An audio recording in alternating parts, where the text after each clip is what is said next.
primer lugar, daros las gracias por las horas que son difíciles en cualquier caso. Se ha retrasado media hora la jornada, la puesta en marcha de la mesa. Ha acabado muy tarde el plenario. Pues bueno, simplemente daros las gracias por estar aquí. La mesa denominada Metodologías para la Innovación. Vamos a intentar que sea una mesa entretenida. Vamos a intentar aportar determinados ingredientes para una buena receta en materia de innovación, desde 3 puntos de vista muy interesantes. Me presento, yo soy Borja Colón de Carvajal, jefe del Servicio de Innovación de la Diputación de Castellón.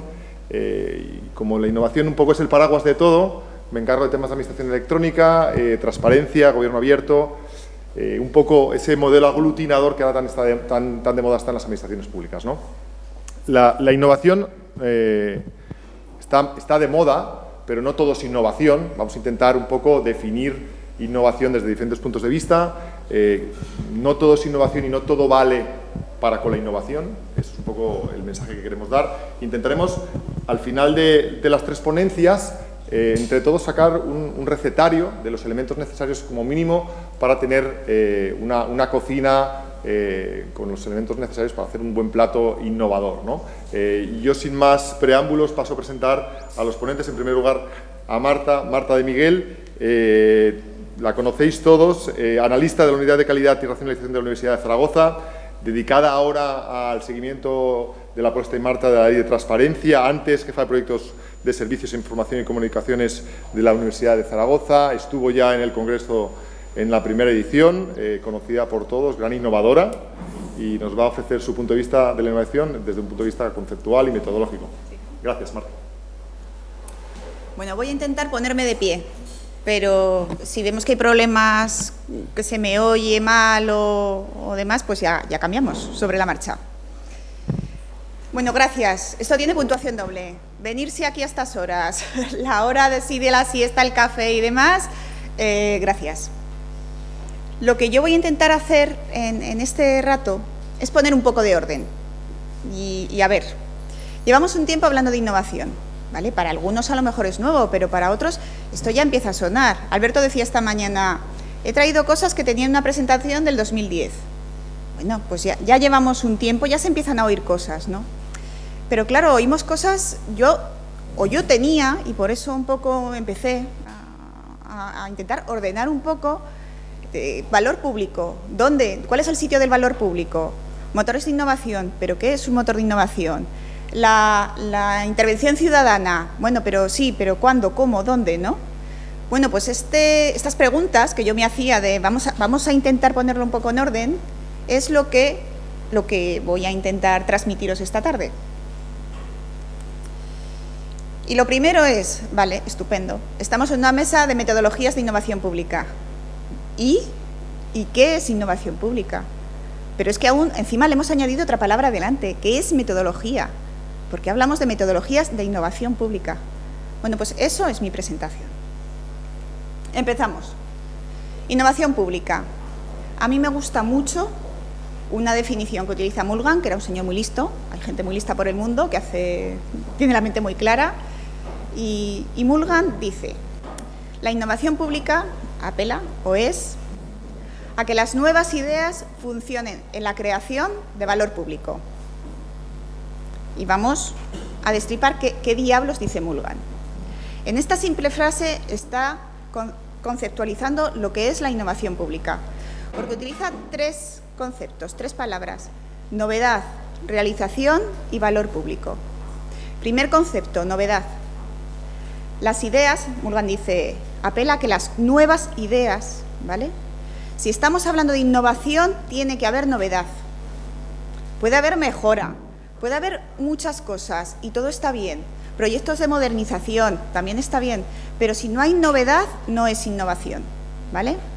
Las ideas deben ser, como mínimo en parte, nuevas, ¿vale? Novedad, quedaos con esto. Segundo factor, realización. Apela a que las nuevas ideas funcionen, ¿vale? Es muy importante. Nos podemos meter, que es, cuando empezamos a hablar de innovación, lo que empezamos a hacer es generar técnicas de creatividad, ¿vale? La creatividad es fundamental en la innovación. Porque ¿de dónde sale la novedad? La novedad solo sale de una cosa, de los procesos de creatividad, si no, no hay novedad, ¿vale? Por eso la innovación y la creatividad van de la mano. Nos ponemos a generar ideas y empezamos a hacer cosas que no son habituales en la administración pública, pero que están empezando a hacerse. Que si los sombreros de bono, bueno, hay 1000 técnicas de creatividad, ¿vale? Y son divertidas y están muy bien y se generan cosas y interactuamos en las redes sociales y también se generan ideas. Bien, y luego, las ideas sin una realización tangible, no son innovación, son el paso previo a la innovación, estamos entrenando, estamos poniéndonos en marcha, pero todavía no tenemos innovación pública, ¿vale? Segundo factor, realización. Os quedáis con él, ¿verdad? Y el tercero, ya veis que en una frase hay muchas cosas. Las nuevas ideas funcionan en la creación de valor público. Y aquí es donde entra en juego el valor público, ¿vale? Es innovación pública porque estamos generando valor público. Alberto esta mañana en su presentación hablaba del valor público y ha generado, ¿no? Hemos oído hablar mucho del valor público, ¿vale? ¿Por qué? ¿Por qué valor público? No hay innovación pública sin valor público. Entraríamos ahora en un segundo debate, ¿no? Que es un poco el que ha dicho, el que entraba él. ¿Cómo se mide el valor público? ¿Qué es valor público? ¿Vale? Pero esto ya para otra mesa, ¿no? Pero tiene que haber valor público. Tenemos que generar ideas nuevas que funcionen y que generen valor público. Esta es la definición, ¿vale? Y con esto hemos respondido a la primera de mis preguntas, ¿qué es innovación pública? Y ahora viene la segunda, metodología. O sea, no teníamos bastante con intentar enterarnos de lo que es la innovación pública, que es que encima ahora le hemos metido delante el tema de la metodología. Vale, es importante, o por lo menos a mí me parece importante, el tema de la metodología. ¿Y por qué? ¿En qué momento estamos ahora? O en el mejor de los casos estamos ahora, ¿no? En muchos sitios ni siquiera, pero ¿qué? Tenemos ya un nuevo lenguaje en la administración en la que ya se empieza a hablar de ciertas cosas. Ya se empieza a hablar de poner al ciudadano en el centro de la gestión. Empezamos a hablar de creatividad. Palabras como intraemprendimiento público. Es decir, hay una serie de palabras, una serie de vocabulario que ya va entrando y nos vamos... Ya no levantas la ceja cuando oyes hablar de intraemprendimiento, ¿vale? Estamos generando un nuevo lenguaje, ¿vale?, que asociado a la innovación, que es muy importante. Para empezar a hacer cosas, antes tenemos que empezar a hablar de ellas. Bien, este es un primer paso para hacer innovación que es muy importante. Eso lo estamos haciendo. Aquí estamos hablando de innovación. También estamos haciendo más cosas. Estamos mostrando y estamos dando ejemplos de técnicas, de ejemplos concretos, de experiencias que se están haciendo en algunos sitios, ¿vale? Eso también está muy bien. Está muy bien que vayamos viendo y empapándonos de lo que hacen otros. Pero no nos valen con experiencias aisladas, ese no es el objetivo. Eso es también parte de este proceso de aprendizaje en el que estamos en la administración, pero no es el final. Lo que queremos hacer es hacer un proceso sistemático de creación. Eso es lo que queremos. Y para que el proceso sea sistemático, para que la creación sea sistemática en la generación de novedades, necesitamos una metodología. ¿Y qué es una metodología? Bueno, pues una metodología es todo el conjunto, técnicas, procedimientos, mecanismos, todo aquello que empleamos para conseguir un objetivo. En este caso, una metodología para la innovación pública será todo ese conjunto de cosas, ese conjunto de estructuras que tenemos para conseguir innovación pública, innovar en lo común. Bueno, y bien, dale, esto es una metodología. ¿Y ahora qué? Bueno, pues os propongo una, por ejemplo, ¿vale? Podemos empezar a hablar de esta. En esta metodología que yo os propongo hay 3 pasos, pero hay un paso anterior, que es el paso 0, que es fundamental. Os digo primero los canónicos un poco, ¿no? El primero es que hay que crear el ecosistema de innovación. Ahora veremos, crear el entorno apropiado. Veremos qué es esto, es el primer paso. El segundo, cuando ya tenemos un entorno favorable, un entorno donde no hay demasiados frenos a la innovación, entonces nos podemos pensar a idear. Es donde entra en marcha la creatividad, ¿vale? Ahora aquí vamos a abrir las puertas a la novedad, en el segundo de los pasos de esta metodología. Y la tercera es el desarrollo de la innovación. Acordaos, no hay innovación si no hay realización. Si no hay resultados, no hay innovación. Esto es muy importante, ¿vale? Entonces, ese es el tercer paso. Bueno, pero es que en la innovación hay un paso previo, hay un paso anterior, y es hacer la pregunta adecuada. ¿Por qué? Pues porque no todo se resuelve con innovación. En este caso hay dos cuestiones.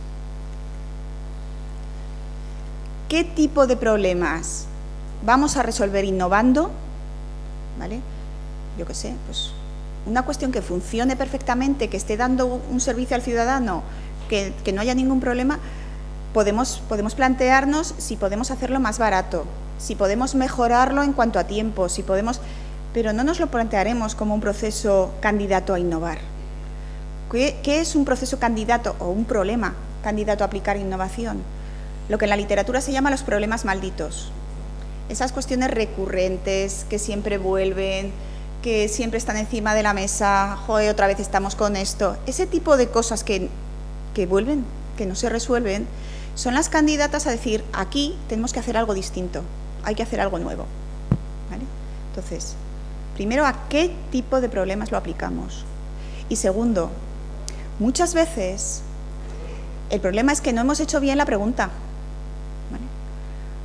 Muchas veces estamos en la pregunta, estamos predisponiendo la respuesta. ¿Cómo resolvemos la firma, los problemas tecnológicos de la firma?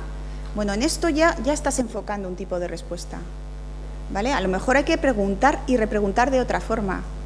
¿Cómo resolvemos el acceso al ciudadano a ciertos servicios que requieren autentificación? ¿Cómo resolvemos la seguridad de, según cómo preguntes, estás enfocando las cosas hacia un sitio o hacia otro, ¿vale? Entonces, este es el paso cero, el previo.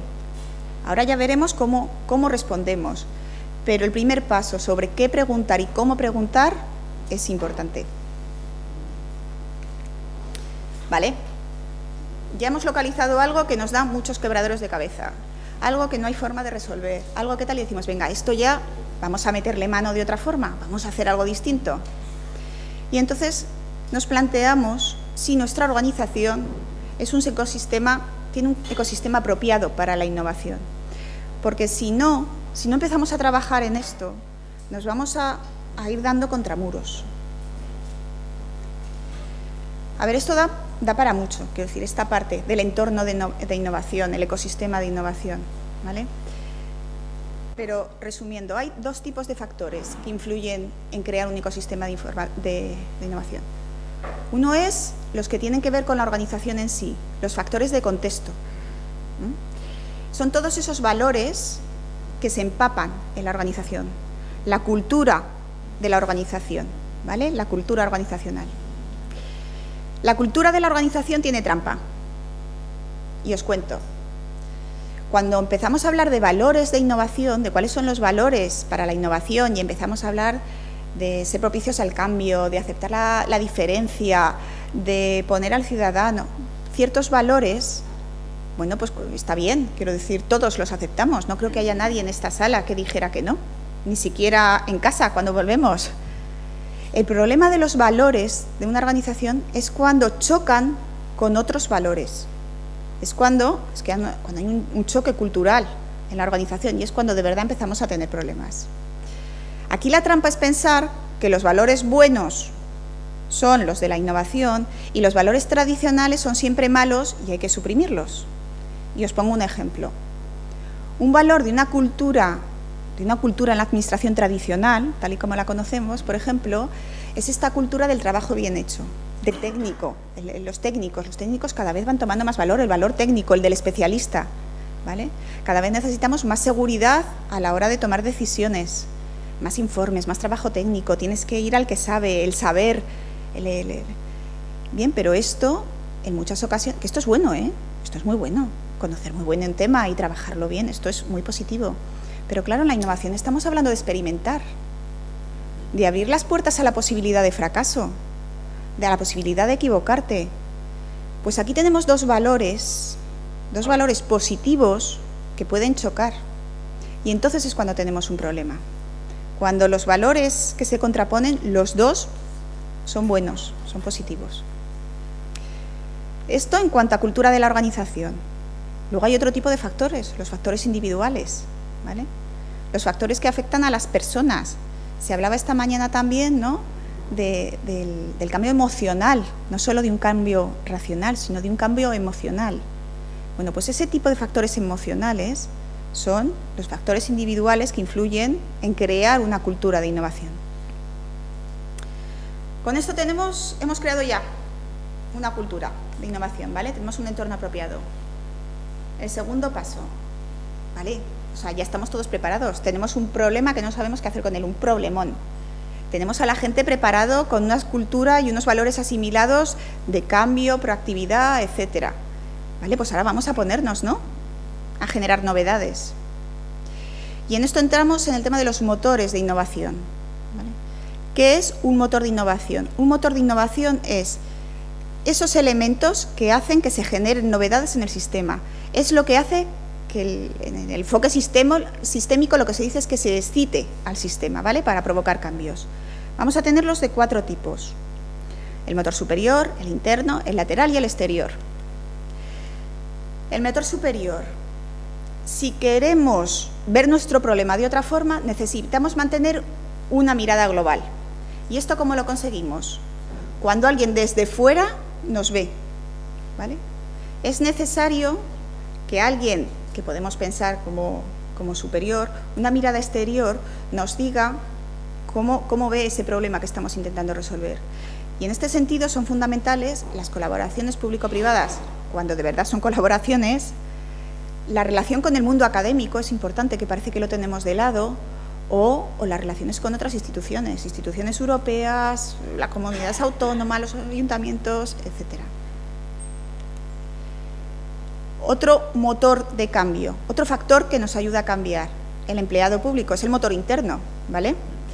El motor interno, y aquí entra el intraemprendizaje, los nuevos liderazgos también, porque cuando hablamos de intraemprendizaje parece que hablamos, ¿no?, de gente a pie de calle, pero es que los nuevos liderazgos son fundamentales, o temas como las comunidades de prácticas.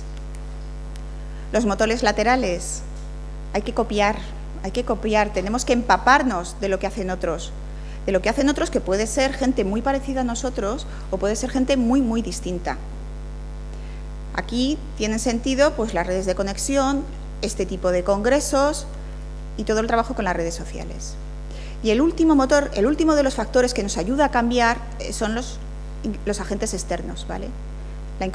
Hoy lo decían, ¿qué le pasa a la innovación pública? Que es que ahora admitimos que alguien de fuera nos cambia a los de dentro, ¿vale? Y aquí son muy, muy interesantes los procesos que se van abriendo de participación ciudadana y todavía más interesantes la irrupción de la sociedad civil, el cómo la sociedad civil se convierte en un motor de cambio de la administración. Y por último, tenemos un problemón, hemos generado ideas, hemos generado primero un ecosistema y luego hemos generado ideas, y ahora, bueno, pues ahora hay que ponerse en marcha. Y aquí, digamos, entra la parte, si queréis, aburrida de la innovación, pero que por otra parte es lo que sabemos hacer. Sacar proyectos adelante, eso sabemos hacerlo. Sabemos sacar proyectos adelante de calidad, sabemos sacar proyectos adelante de poner en marcha leyes, sabemos sacar proyectos adelante pues de muchas cosas. En esto sí que estamos entrenados. ¿Y por qué? Porque la innovación tiene mucho de emocional, de cambio, de implicación de las personas, de los agentes, de los funcionarios, pero innovar es construir, ¿vale? Y esto nos tiene que quedar muy claro. Y por último, el bien público. Todo esto no tendría ningún sentido si no generásemos valor público. Así que, por acabar, si queremos innovar, tenemos que aprender a preguntar, que no es trivial. Tenemos que saber alterar el sistema y permitir que alteren nuestro sistema, que esto nos pone muy nerviosos. Tenemos que crear una cultura de innovación. Tenemos que aprender a copiar, que tampoco es trivial. Tenemos que dejarnos contagiar de otros. Tenemos que abrirle la puerta a la creatividad, a desarrollar el potencial interno que ya tenemos, dar la bienvenida a quien nos resulta incómodo y ser muy constante.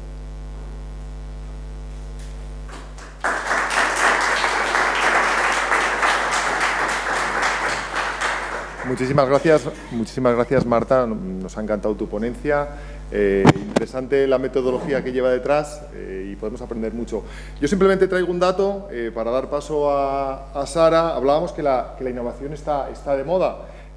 Australian National Audit Office calcula que más del 52% de los papers de la documentación científico-literaria en torno a innovación publicada desde 1971 hasta el 2010, los que hacen referencia a innovación, más del 51% de los mismos se ha publicado solo entre el 2006 y el 2010. Es decir, que vimos un boom, al menos en términos de literatura científica, se escribe, se piensa, se habla mucho en innovación. Yo creo que eso hace mucho referencia un poco a lo que nos movemos actualmente. Os paso a presentar a Sara Herranz-Ibabe, tesorera de Diputación de Huelva, responsable de la Oficina de la Gestión del Cambio y compañera de la primera edición del máster de Liderazgo y Dirección Pública del INAP, que os va a hablar de una receta exquisita de innovación. Adelante, Sara.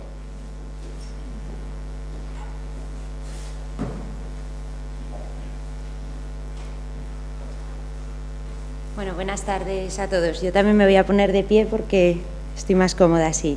Bueno, vamos a ver. A pesar de que ya hemos comido todos, yo os traigo una receta para cómo hacer una innovación pública exitosa. ¿Y por qué llevar la innovación a la cocina? Bueno, pues los que hayáis seguido los debates en Novago previos, nos lo hemos llevado a este terreno porque entendíamos que había una similitud. Para presentar alguna innovación ha habido un proceso previo, un cocinado previo que no se ve y que lo único que se aprecia es el resultado final, y muchas veces hay que saber qué es lo que ha pasado para poder llegar a presentar ese plato finalmente.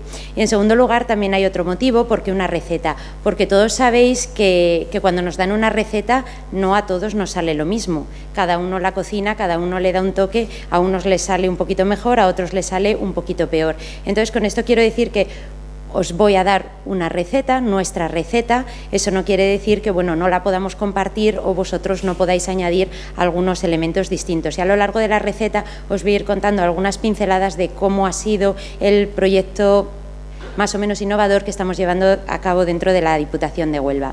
Y a partir de este momento voy a decir cosas que solamente son aptas para personas valientes, para personas que soporten emociones fuertes. ¿Por qué?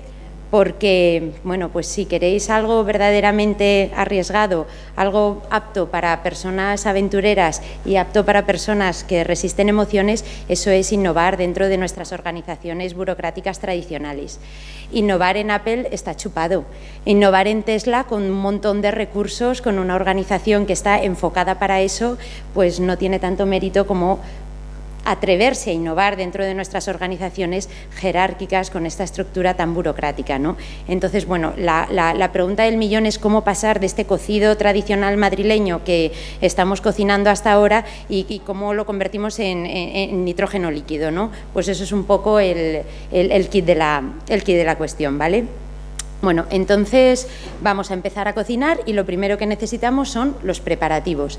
La buena noticia es que para innovar no necesitamos gran cosa, necesitamos tener un equipo de personas con la cabeza bulliendo de ideas y un equipo de personas multidisciplinar, plural, como ha dicho ella. Se aceptan ideas de gente de dentro, de gente de fuera, de nuestros propios departamentos, de otras partes de la organización, de distintas organizaciones. Una cabeza con buenas conexiones para hilar unas cosas con otros, para crear ese caldo de cultivo de la innovación que te produzca ese estado de creatividad en el que puedes ofrecer algo. Y después, ¿qué necesitamos? Pues no es muy innovador, pero ayuda. Papel blanco, post-it y rotuladores para empezar a escribir todas esas ideas y conectar unas con otras. Pero también es verdad que nos hace falta algo más, la metodología. La metodología es importante para que ese proceso innovador, para que ese cocinado pueda tener un resultado con éxito.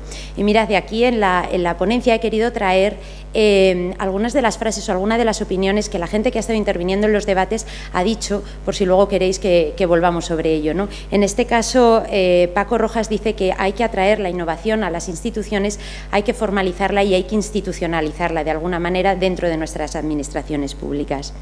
Bien, bueno, una vez que ya tenemos todo a mano, ¿qué necesitamos? Bueno, pues saber qué es lo que vamos a cocinar, ¿no? De todo el menú necesitamos enfocar, necesitamos saber cuál es el plato que vamos a cocinar. No vale enfrentarse, venga, así, idea, vamos a ver qué es lo que hacemos. Nos tenemos que centrar, elegir exactamente cuál es el plato que vamos a cocinar. Hay diferentes técnicas. Nosotros utilizamos una matriz para identificar oportunidades con distintas variables, ¿vale? ¿Cuál fue una de las variables que nosotros utilizamos para empezar nuestro proyecto? Bueno, pues veréis, no era ni más fácil ni más difícil, ni que era más rápido ni que era menos rápido, sino que necesitábamos algo que tuviera un impacto fuera, tuviera una proyección fuera y que fuera esta proyección de fuera la que atrajera, que fuera el motor de cambio por dentro. Esto a veces es difícil porque primero está fuera y después está dentro, pero necesitábamos ese impulso, necesitábamos ese apoyo político tan necesario y sobre todo en una entidad como es una diputación, que sabéis que no es de elección directa, para que el proyecto triunfara. De manera que, ¿cuál fue el proyecto elegido? La relación con los ayuntamientos, los servicios que les prestamos como diputación a los ayuntamientos y esa percepción que los ayuntamientos tenían de diputación como un ente un poco burocrático, un elefante difícil de mover. Aquí traigo una frase de un compañero con el que he estado esta mañana que dice que cambiar la forma de hacer dentro de tu organización no es ni más ni menos que innovar dentro de tu organización. Ya veremos cómo lo hacemos y si de verdad es una innovación radical o es una innovación que es poquito a poco, ¿no? Bueno, pues ya tenemos el menú, ya sabemos exactamente qué plato vamos a cocinar y ahora ¿qué nos faltan? Los ingredientes. ¿Qué ingredientes necesitamos? Aquí seguramente todos utilizaremos prácticamente los mismos, unos un poquito más de una cosa que de otra, pero está claro que tiene que haber una inspiración, tienes que saber enfocar ese proyecto, buscar después de ese proceso que ha explicado Marta dónde te vas a enfocar, pero también se necesitan grandes dosis de transpiración. Esto va de trabajar muchísimo, volver a trabajar, volver a repasar lo que has hecho y volver otra vez sobre ello. Se necesita también mucha coherencia. ¿Por qué coherencia? Porque necesitamos saber en qué punto se encuentra nuestra organización, en relación dentro de la organización y con el entorno. Si la organización está lo suficientemente madura, si está en ese momento de ebullición para poder hacer según qué proyecto, hay que calibrar. Se necesita paciencia, los resultados no vienen a veces tan rápido como nosotros desearíamos. También necesitamos una cucharadita de humor porque necesitamos divertirnos, necesitamos que el proyecto sea atractivo, necesitamos estar muy involucrados y para eso nos lo tenemos que pasar bien trabajando. Necesitamos actitud proactiva y positiva porque las zancadillas y las resistencias ya las vamos a encontrar, con lo cual hay que resistirlas desde el proyecto mismo. Y también necesitamos, ¿por qué no? Bueno, pues un poquito de suerte, ¿no? Y bueno, ¿y cuál es el ingrediente secreto, este chup chup secreto que yo llamo? Pues no es ningún secreto en realidad, es la generación de valor público. ¿Por qué? Porque no hablaríamos de innovación si no estuviéramos generando un valor público. ¿Por qué lo hacemos? ¿Para qué lo hacemos? Tiene que tener un sentido, por eso esta coherencia, ¿no? Y aquí traigo a colación a una compañera de la Oficina de Gestión del Cambio de Huelva que dice que para poder innovar es necesario cuestionártelo todo. Hay que saber desaprender y partiendo de cero volver a empezar a proyectar nuevas cosas, nuevas ideas, ¿no? Bien, ya tenemos los ingredientes. ¿Ahora qué hay que hacer? Pues ya está, ¿no? Seguir la receta paso a paso. ¿Cómo traduzco yo eso? Hacer un mapa del proceso elegido sobre el cual vas a aplicar la innovación. Es importante saber qué va antes, si la lechuga, el queso, el tomate, el ketchup. ¿Por qué? Porque primero necesitamos saber qué estamos haciendo para revisar lo que estamos haciendo y poder deshacerlo, ¿vale? En esta foto de aquí somos nosotros con nuestro propio proyecto trabajando en él. Veréis, nosotros encontramos muchos post-it rosas. Los post-it rosas son todos los defectos, todos los fallos, toda la burocracia innecesaria, todo lo que no queríamos hacer, pero también encontramos un montón de post-it verdes. Y los post-it verdes eran posibilidades de innovación a pequeña escala, a veces eran ideas geniales que seguramente, que en la mayoría de los casos estaban conectadas con otras cosas de dentro de la organización, haciendo un poco una innovación un poco transversal que tocaba a varios departamentos, que nos involucraba a varios. De manera que aprendimos de nosotros mismos y también se dio ese caldo de cultivo propicio para esa mirada más amplia, ¿no? Y aquí, bueno, pues voy a citar a otra persona que intervino, no sé si está aquí, no la conozco, se llama Olga Ramírez, que nos dijo precisamente eso, que ella veía la innovación como un proceso del cual había que estudiar todas y cada una de sus fases, ¿vale? Bueno, pues después de todo, después de aplicar la receta paso a paso, ¿qué es lo que ocurre? Pues que hay que meter el bizcocho en el horno y a veces se quema, no nos salen bien las cosas. En este punto yo quiero decir que el error no es igual al fracaso. Esta mañana nos han dicho que el error era otra manera de aprender, una manera no académica de aprender. Esto en innovación tiene que quedar claro. Tenemos que ser tolerantes, primero con nosotros mismos, después con los demás que lo están intentando, asumir que estos errores es una manera de aprender, volver para atrás. Hemos aprendido que por esa vía no tenemos que ir y tenemos que elegir otra, pero seguramente nos habrá enseñado muchísimas más cosas. Pero, como bien ha dicho Marta, también es importante que validemos la solución que hemos elegido, el proyecto que hemos elegido necesitamos que tenga aplicación en la realidad. Por lo tanto, esto de innovar no es solamente diseñar, no es solamente soltar una idea y bueno, pues queda muy bonita pero es impracticable. No, es que hay que llevarla a la realidad y eso es lo verdaderamente difícil y eso es lo verdaderamente complicado. En este punto os voy a contar cuál fue nuestro pequeño gran fracaso en nuestro proyecto.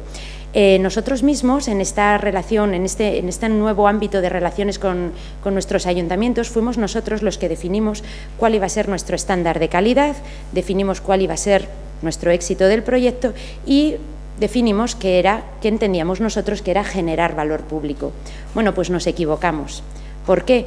Porque nosotros no podíamos definir ni cuál era la calidad, ni cuál era el éxito, ni cuál era la generación de valor. Eso solamente nos lo podían decir ellos, los que iban a recibir el servicio, los ayuntamientos y por ende los ciudadanos que a su vez beben de los ayuntamientos. ¿Qué hicimos? Dar marcha atrás al proyecto e incorporar a los ayuntamientos a nuestro proyecto para escucharles, para oír su voz y para saber exactamente qué pedían ellos y qué les estaba generando a ellos valor, que en muchos casos nos dimos cuenta que no estábamos yendo por el buen camino. Bueno, y después de esto ya la receta está terminando y tiene que terminar con unos buenos consejos prácticos. Yo creo que a todos nos han enseñado a ser buenos funcionarios, servidores públicos, cada uno lo que hagamos en lo nuestro, pero rara vez nos han enseñado a gestionar equipos de personas, a gestionar emociones, a gestionar estos proyectos que muchas veces exceden de tu propio departamento, involucran a gente que a veces conoces lo que hacen y otras veces no.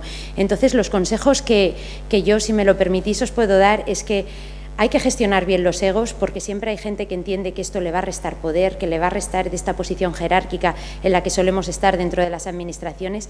Hay que gestionar bien estas resistencias, no hay que tirar la toalla a la primera porque esto va a ocurrir y va a seguir ocurriendo a lo largo de todo el proceso porque descoloca. No se sabe exactamente, hay que confiar en esto, ¿no? Hay que gestionar bien la comunicación. Es importante hacer un buen plan de comunicación en el que determinemos qué, quién, cómo y cuándo se va a comunicar. Esto es muy importante y es otro de los errores que se suele cometer. Y aquí voy a citar al gran Fermín Cerezo, que dice que en realidad los innovadores son personas humildes que piensan en sus equipos y que lo que realmente desean es que las cosas ocurran. Con lo cual esto no va de uno mismo, sino que va de los demás, va de generar valor a los demás y va de crear un bienestar más allá del que ya teníamos, ¿no? Y por último voy a terminar la receta con un clásico, ¿no? Y es esto de tú cueces o enriqueces, ¿no? Yo estoy segura que todos en nuestros trabajos cocemos y cocemos mucho y muy bien, pero la pregunta es, ¿de verdad estamos enriqueciendo? ¿Le estamos aportando algo a lo que estamos haciendo? ¿Por qué no nos lo planteamos y por qué no pensamos que podemos aportar algo más, ¿no? Que nos estamos formando, que estamos en estos ámbitos precisamente para eso, para dejar de cocer, para dejar ese agüita con sal que no sabe a nada, que es lo que muchas veces podemos hacer o a lo que llegamos, y planteárnoslo de otra manera. ¿Por qué? Bueno, pues como dice una persona que participa en el debate, que creo que está aquí, Joana Miñarro, que dice que la innovación pues requiere esa valentía, ¿no? Porque te tienes que imaginar algo que todavía no existe, y no es que te lo imagines tú, sino que tienes que convencer al resto de que eso puede ser realidad y que trabajando juntos puede que sea una realidad para implementarlo en tu organización. Y también cito a Marta de Miguel, que dice que si la innovación realmente aporta algo más. Ella dice que sí, yo también estoy convencida, ¿no? Aporta ese plus de disrupción, de creatividad, de salto disruptivo, y esto es enriquecer, y esto es lo que, bueno, yo os planteo, que dejemos de cocer y demos el salto y empecemos a enriquecer. Y hasta aquí la receta.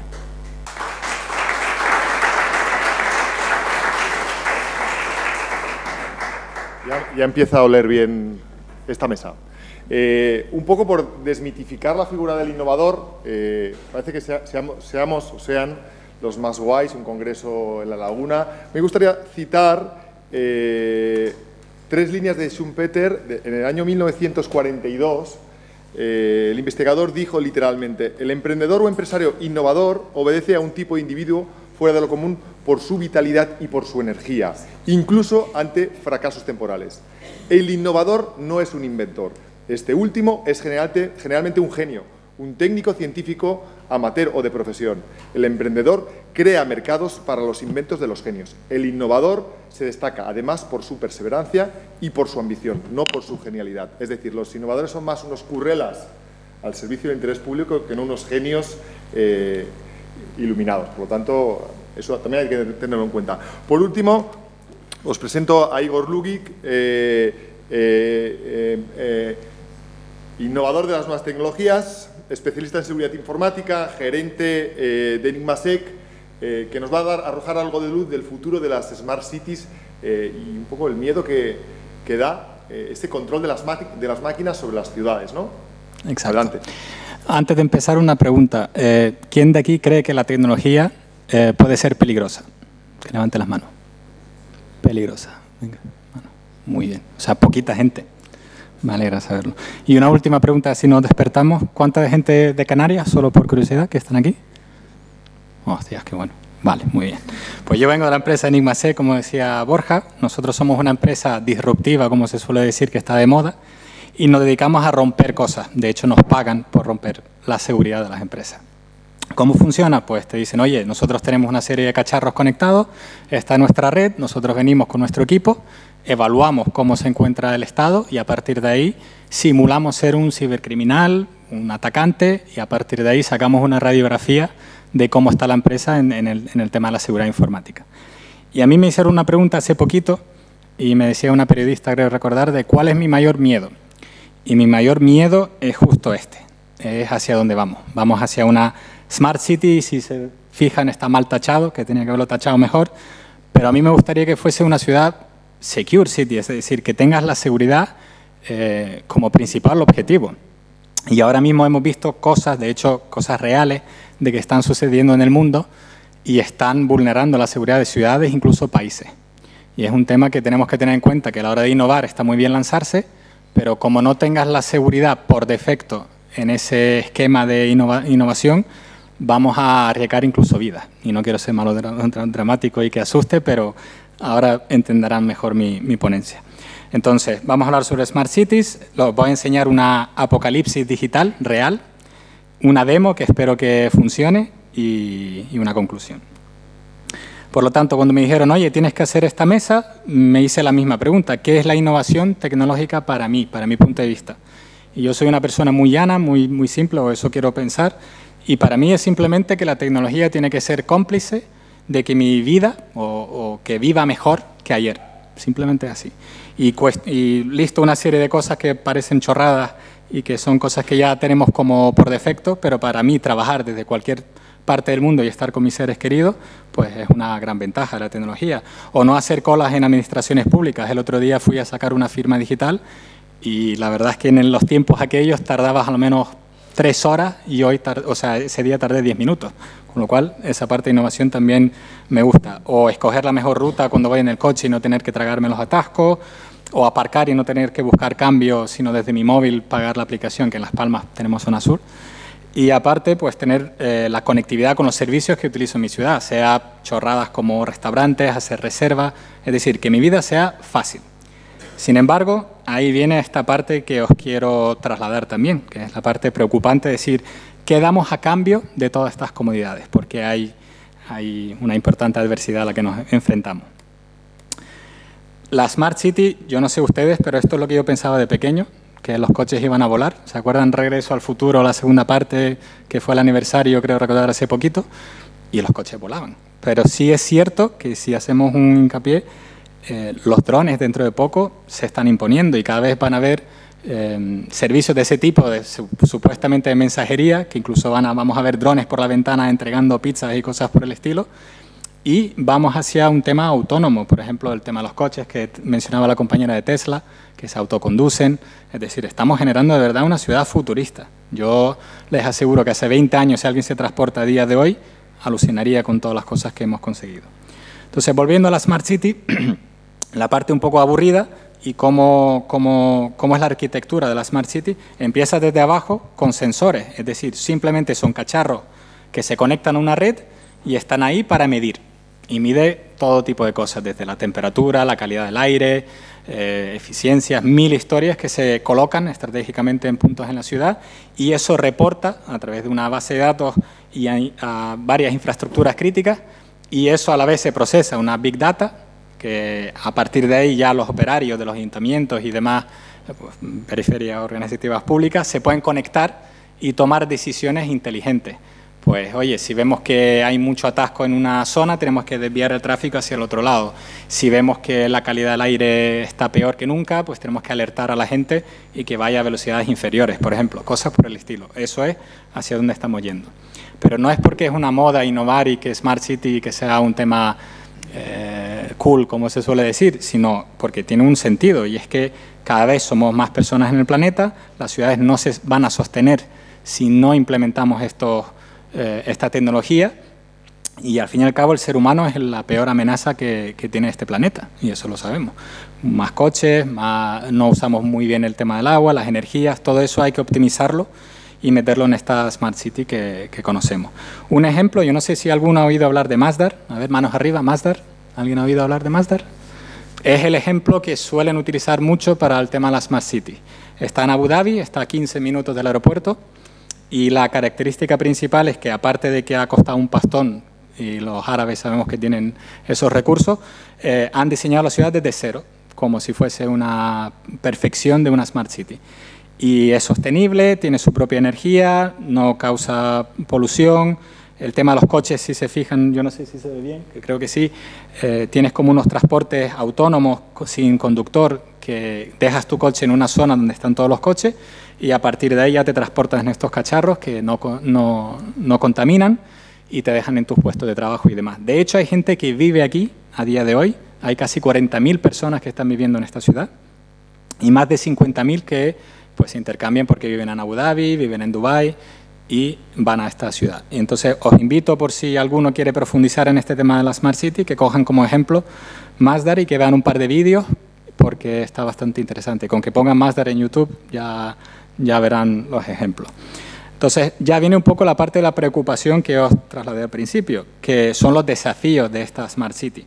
En la parte de gestión, pues interconectar toda la fuente de datos que os mencionaba antes con los sensores y cacharros tiene su complejidad. Eso tiene que comunicarse con múltiples sistemas, pasar por múltiples redes y que eso todo llegue al embudo a una Big Data que a la vez pase la pelota, como se suele decir, a otra infraestructura. Y esa hiperconectividad que os voy a explicar tiene sus desafíos. Aparte está, evidentemente, el servicio 24/7, que no es nada fácil dar un servicio 24/7, y controlar la situación de emergencias cuando se produzcan. Pero también tenemos desafíos sociales en la parte de la Smart City, y algunas que considero que son importantes. La privacidad y los derechos de los ciudadanos es algo que está en boca de casi todos, ¿no? O sea, que nos vigilen de un cierto modo, que las cámaras vean por dónde nos movemos, que cojan nuestra ubicación en los móviles, que sepan todos nuestros hábitos, pues de cara al ciudadano le preocupa. Me dice, oye, y esto si cae en manos de quien no debe, podría saber toda mi vida entera y me pondría en peligro. Y tienen razón. Y aparte de eso también está la exclusión social. Hay gente que todavía no utiliza la tecnología, gente pues sin techo, gente que tiene alguna discapacidad importante, que no tengan recursos económicos y puedan permitirse el lujo de tener un smartphone. Es decir, va a haber una exclusión social importante si se impone este modelo sin tener en cuenta esos factores. Y aparte, decía también la compañera, la formación. Necesitamos auténticos expertos que de verdad puedan dirigir este proyecto con garantía, y para eso tenemos que estudiar mucho y no meter la pata. Y una dependencia tecnológica abismal. No sé si os pasa, si se pierde, bueno, si se olvidan el teléfono móvil en casa y estás sin móvil durante una hora, yo no sé ustedes, pero entra como una especie de ansiedad que tú dices, hostia, no soy nadie. O sea, no puedo hacer nada. Pues imagínense una dependencia tecnológica de una Smart City. Si se caen los sistemas, pues se arma la de Dios.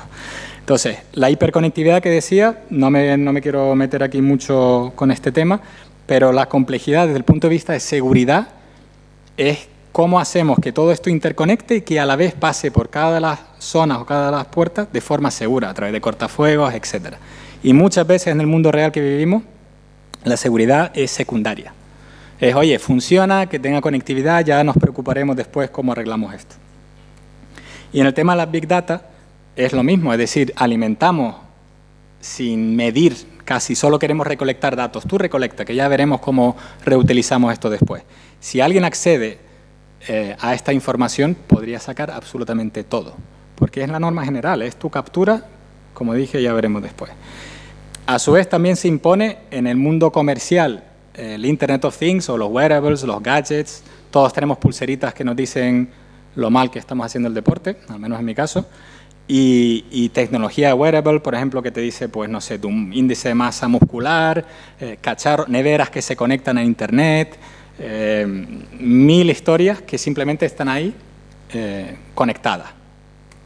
Y uno de los puntos que considero es que la evolución humana va hacia que nosotros, creo, nos vamos a convertir en nodos de Internet.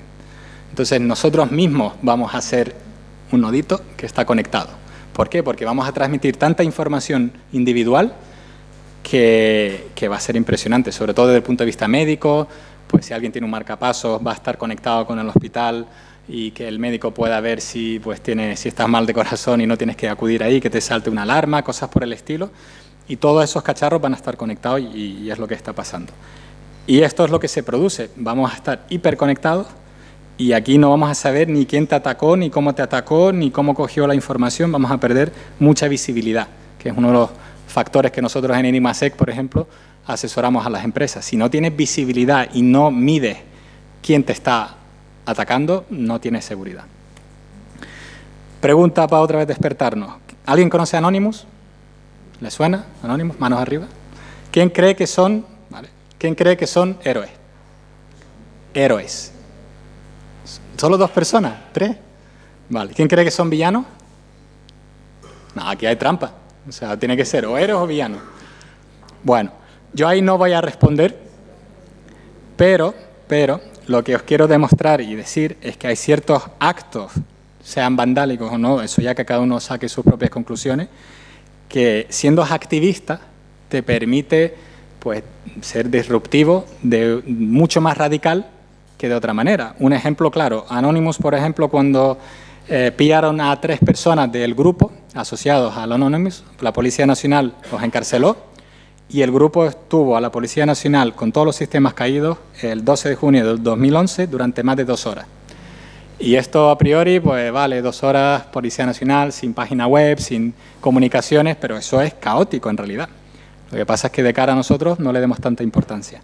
Pero este es el poder que pueden tener, pues, grupos como estos. Otro ejemplo reciente, en Filipinas, el sistema de votos tenía fallos de seguridad y se podían manipular los votos políticos.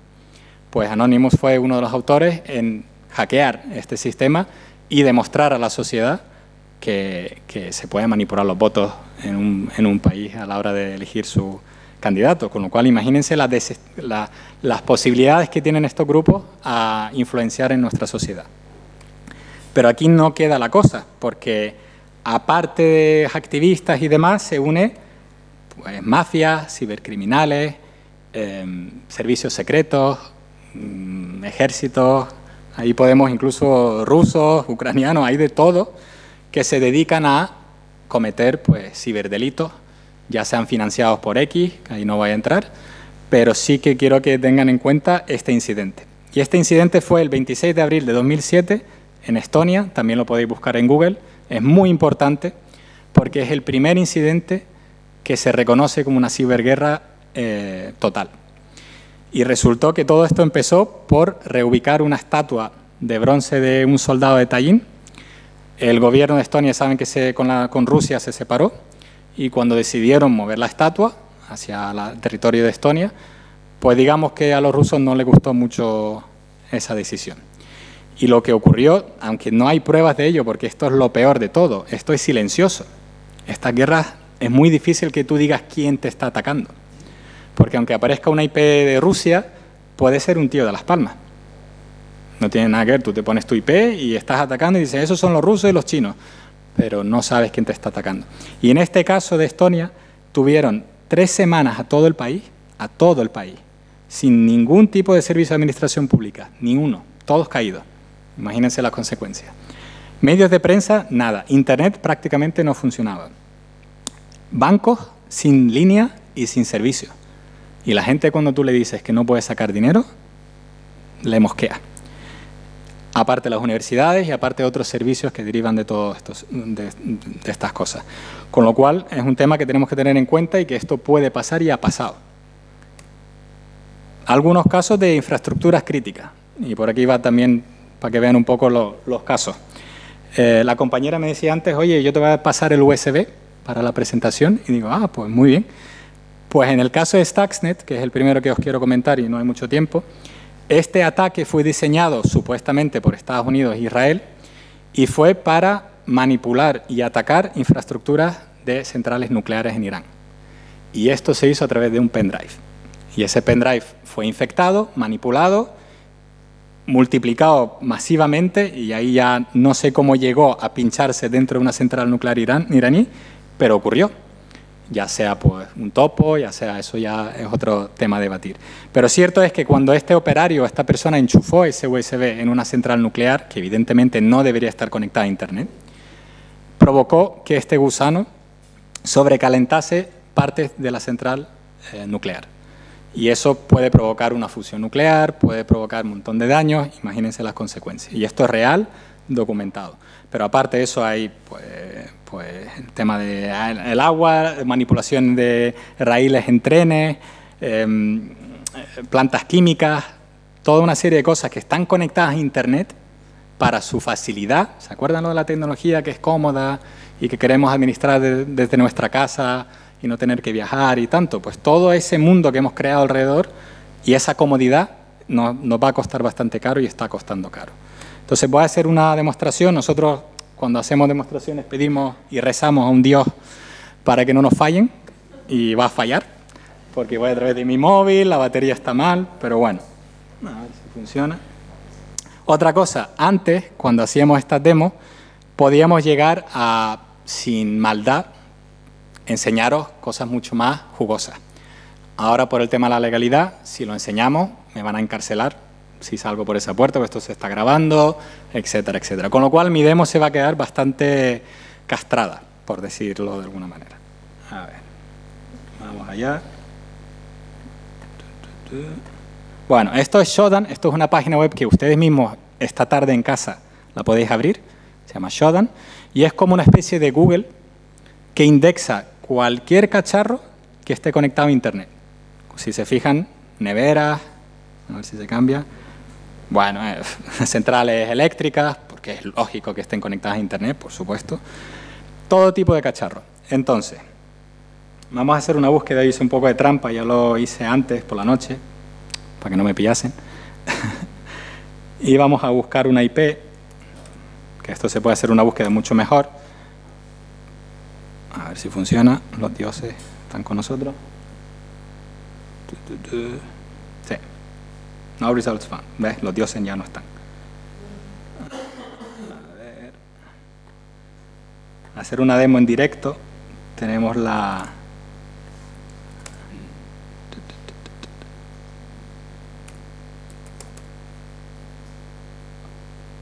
Oh, ya lo quitaron. Eso vieron que anoche estuve en una máquina de AENA y a AENA no le gustó, creo. Espérate. No, pero sigue el fallo. Bueno, esto es una chorrada, ¿vale? Pero a través de Shodan, esto es una búsqueda, a través de, pones AENA, en Shodan, de hecho lo puedes hacer aquí, y es una página legal, por cierto. Tú pones AENA y vas a intentar hacer una búsqueda de cualquier dominio o cualquier cosa que aparezca con AENA. Y de hecho está aquí. No, ha cambiado la IP. Sí, lo han quitado. Pero básicamente lo que os quería enseñar es que un escritorio remoto, esto ahora mismo es un Windows XP de una máquina en AENA en Barajas. No sabemos cuál es. Simplemente está publicada en Internet y está a la espera de que tú pongas tu usuario y contraseña, que evidentemente no lo voy a hacer.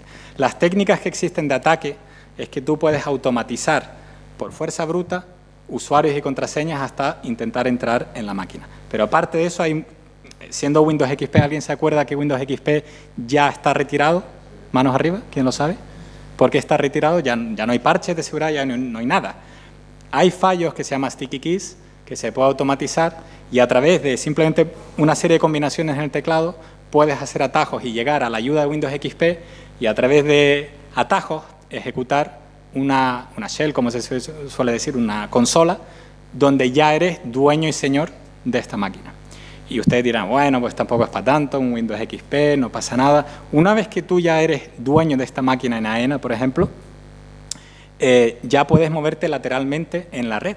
Es como que te han entrado por la casa en la puerta de tu casa y a partir de ahí puedes ir a tu dormitorio, puedes ir a tu salón. Esto es igual. Y esta es la problemática de la seguridad. Con que tengas una sola brecha como esta, ya es suficiente para que el atacante pueda explotar y seguir provocando fallos de seguridad en tu red. Aparte de eso, a ver si esta también la han resuelto, que es una chorrada, pero para que vean. Esto es un poco voy a hacer. ¿Quién le gusta el rollo de espionar a la gente y ver lo que hacen? A todos, ¿no? Vamos a ver lo que hace esta gente. Que anoche estuve viéndolo también. A ver. Sí, sigue funcionando. Esta es la casa de un señor, que está publicada en Shodan también. Y esto es en Estados Unidos, creo. No, son las 7. Bueno, puede estar en alguien con una diferencia horaria. Pero tú pinchas y estás viendo, además tienes un historial, puedes ir para atrás, ver cuándo ha venido alguien, y de hecho mira un coche ahí pasando, y puedes ver varias cámaras. Y esto es porque nuevamente nosotros, o la sociedad, o la tecnología, se impone de tal manera que tú la compras, la enchufas, dices, ah, muy bien, ya funciona, pero no te preocupas por la seguridad. Y esto aparentemente pues tampoco es para tanto, es una casa de un señor que no conocemos. Pero con técnicas, no solo de Shodan, porque Shodan quiero que quede claro que Shodan es nuestro amigo. Shodan no es una amenaza. Gracias a Shodan podemos demostrar estas cosas, porque si se publican ahí puedes reportar y la gente lo puede arreglar.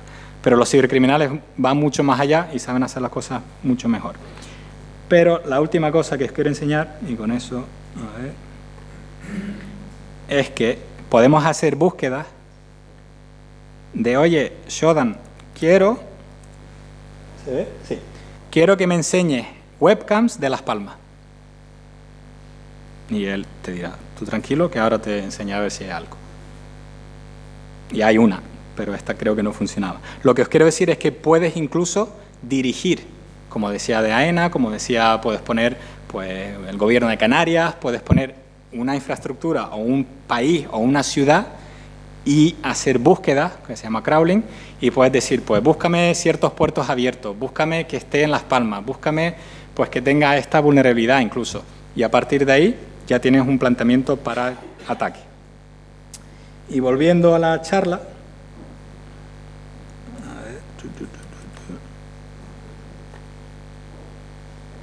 primero agradecer a los dioses. Gracias. Mi conclusión de todo esto es, está muy bien innovar, está muy bien apostar por nuevas tecnologías, pero si no tenemos la seguridad como un must o como por defecto, incluir la seguridad desde el principio, va a evitar un montón de cosas que hemos visto aquí. Si no la tienes como un tema pues, crítico, vas a poder incluso poner en peligro a la gente, sobre todo en las smart cities, si no lo tienes bien hecho. Y también mencionar, hay una ley que es muy buena y como estamos en Novagop, pues dije, hostias, pues hay que destacarla y aplaudirla, y es la ley del Esquema Nacional de Seguridad. Y es una ley que, bajo nuestro punto de vista desde Enigmasec, está bastante bien recogida. No es la típica ley que simplemente es burocrática, sino hay unas exigencias importantes y animamos a que la Administración Pública implemente esta ley porque sabemos que cuesta implementarla y todavía hay un largo camino por hacerla, pero es la única manera que la Administración Pública pueda garantizar la seguridad del ciudadano, con lo cual les animamos a seguir en ese camino. Y aparte el Centro Criptológico Nacional y el CNI y INCIBE son instituciones también que aportan muchísimo en el tema de la ciberseguridad y también rodearse de gente que saben de seguridad, que son apasionados de la seguridad, que hacen esto en su día a día. En el caso de Enigma no hacemos otra cosa que ciberseguridad. No arreglamos ordenadores cuando tenemos tiempo libre, ni configuramos la impresora, ni solo hacemos la parte de ciberseguridad. Y por eso es importante que elijan en vuestras empresas o organizaciones públicas pues gente que sea especialista en una materia. Y aunque parezca trágico y parece que, hostia, esto de innovar parece que es peligroso y me voy con un sabor de un mal cuerpo, como se suele decir, yo siempre digo que hay alguien que te va a proteger. Y aparte, tienen que ver este vídeo con más calma, a ver si se ve.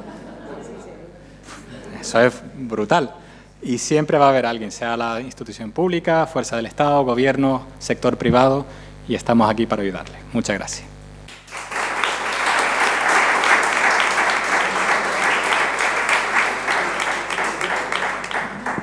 Madre mía, qué miedo después de... Bueno, luego miraremos una webcam que te voy a...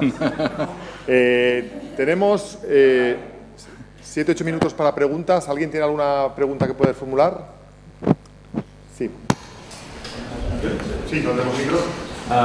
Quería preguntarle a Sara, concretamente, ¿cuál fue la innovación, el salto disruptivo que hizo la divulgación? ¿Qué fue lo que nos puede ilustrar como ejemplo de canción de innovación y de divulgación? Bueno, vamos a ver. En este caso, no ha sido tanto un salto tan disruptivo como una innovación dentro de nuestra propia organización. Como he empezado diciendo, hay que ser valiente para cambiar las cosas dentro de una organización muy tradicional. Entonces nosotros hemos cambiado la forma, la perspectiva que teníamos de hacer las cosas y hemos empezado a construir con un método diferente. En este caso nosotros para hacerlo, para este proceso de relacionarnos con nuestros ayuntamientos, ofrecerles unos mejores servicios y que cambie la percepción de la entidad como tal, también estamos utilizando una metodología nueva, no lo he dicho, estamos aplicando una metodología Lean Six Sigma en nuestro proceso de cambio innovador. Estamos estudiando todo de tal manera que estamos rechazando todo lo que sobra, todo lo que es innecesario, pero también estamos aplicando el Six Sigma, que consiste en no quedarte en la media. La media no nos indica nada. ¿Qué es para nosotros que el 80% de los servicios funcionen bien o de las prestaciones que les damos a los ayuntamientos funcionen bien? No queremos estudiar la variabilidad, porque en ese 80% hay un 20% que está perdiendo y hay otros que no están llegando.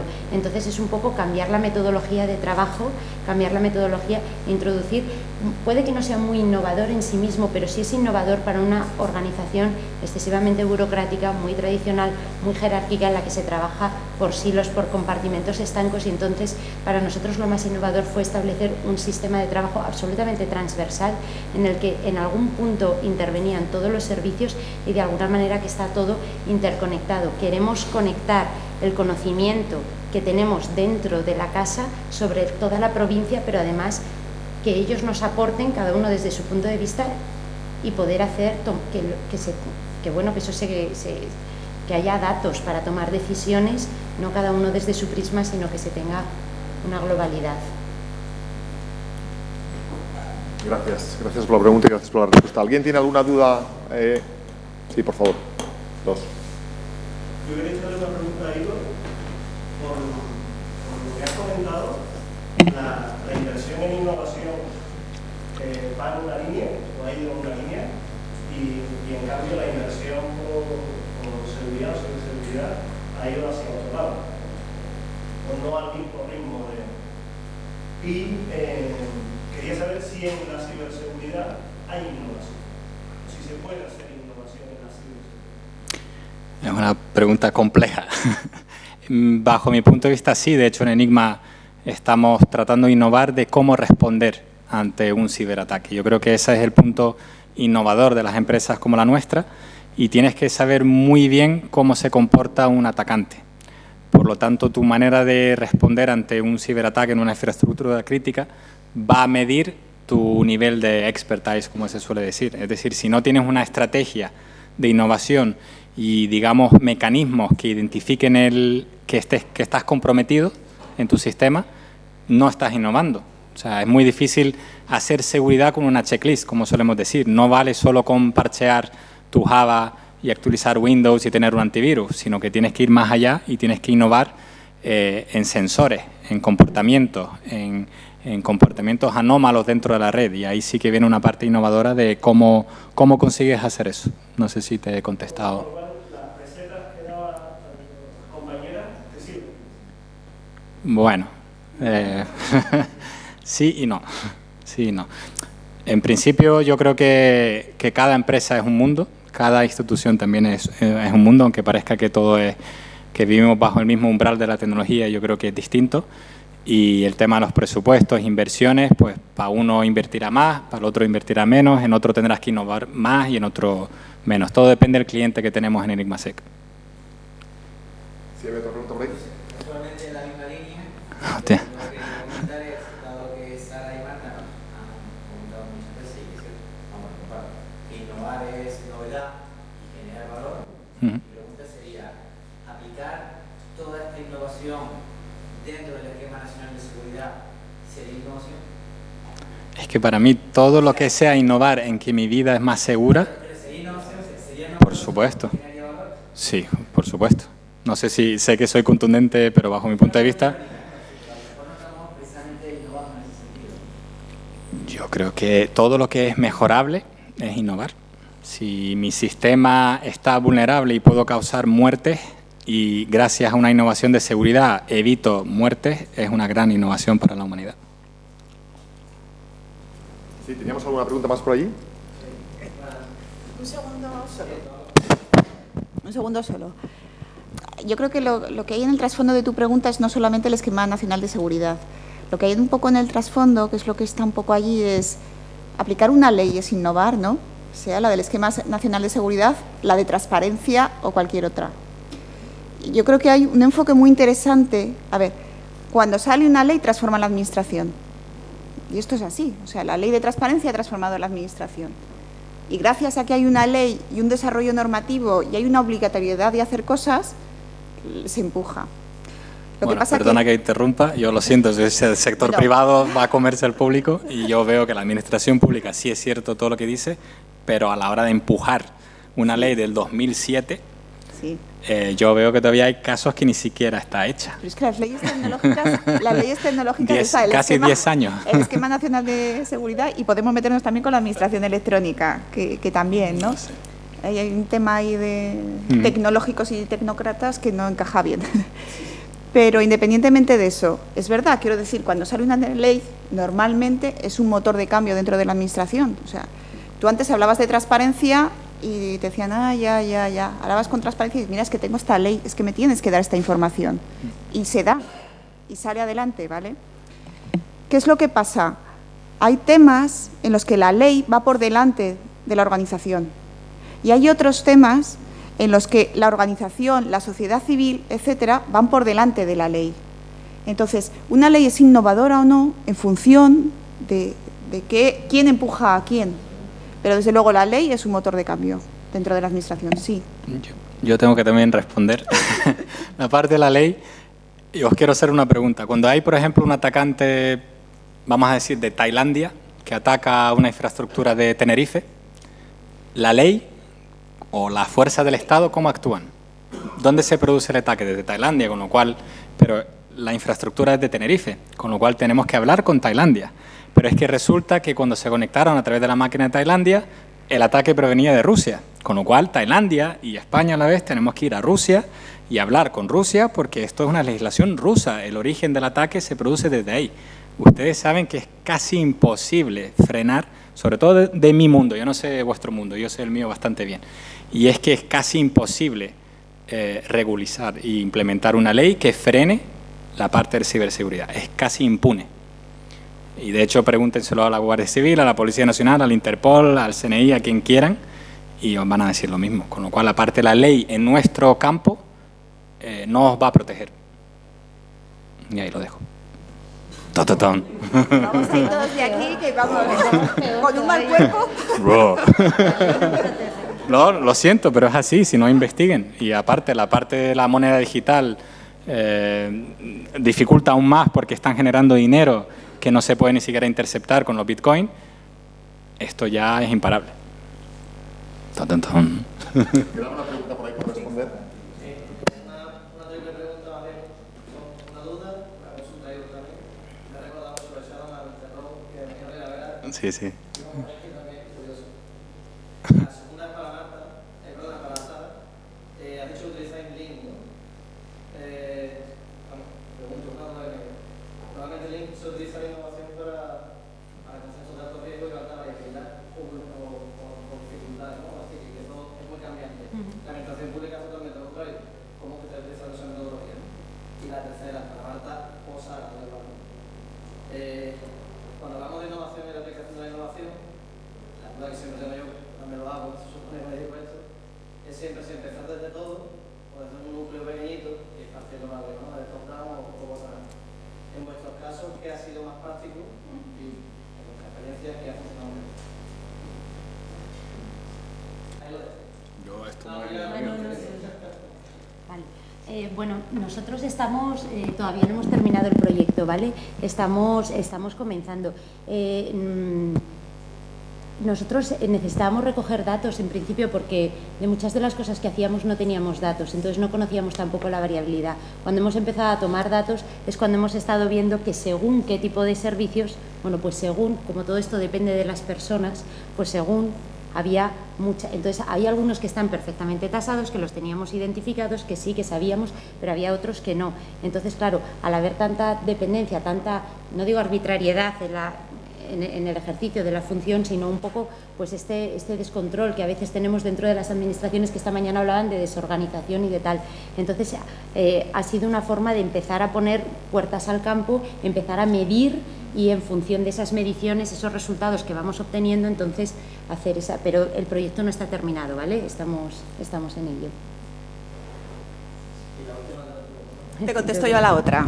¿Innovamos de a poco o nos tiramos a la piscina? Es un poco lo que creo que quieres decir.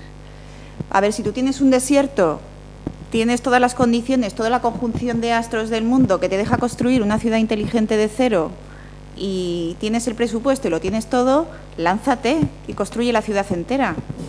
¿Qué es lo que pasa?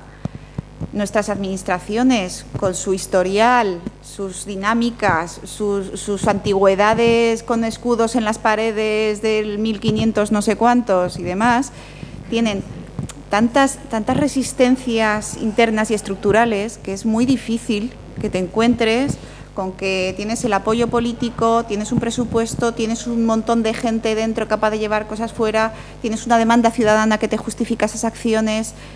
Es decir, si lo tienes todo eso, venga, pero es que es muy difícil que lo tengas.